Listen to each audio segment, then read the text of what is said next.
Oturuyorum dostum. Aynen. Tırda ko'ra.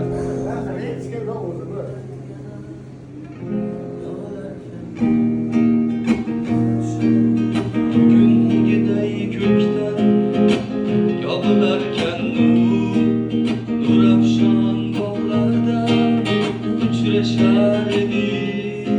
Ko'ngilda bir acib halovat huzur baxsh oqshomlar ajrashar edik.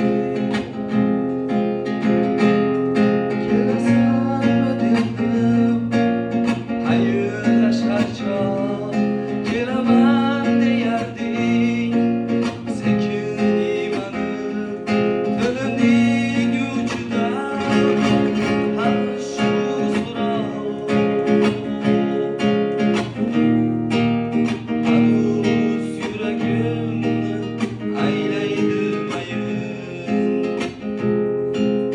biz yurgan yo'llarni birga jamlasak borib kelish mumkin oyga piyoda.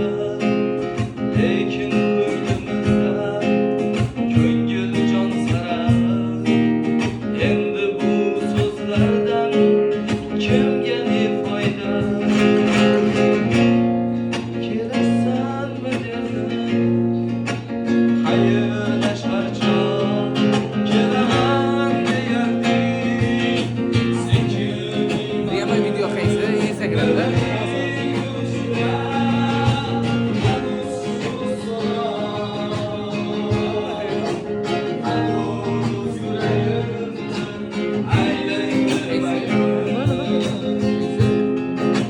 O'sha bog'da yana uchrashib noyon, erta kelasanmi, kela qol desam, sog'inchlar bag'ringni o'rtasida ammo kelaman demaysan, kelgin kelsana.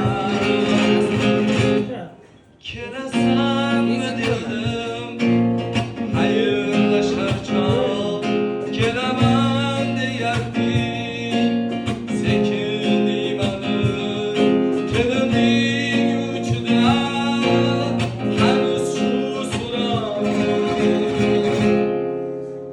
Hanuz yuragimni aylaydi mayin.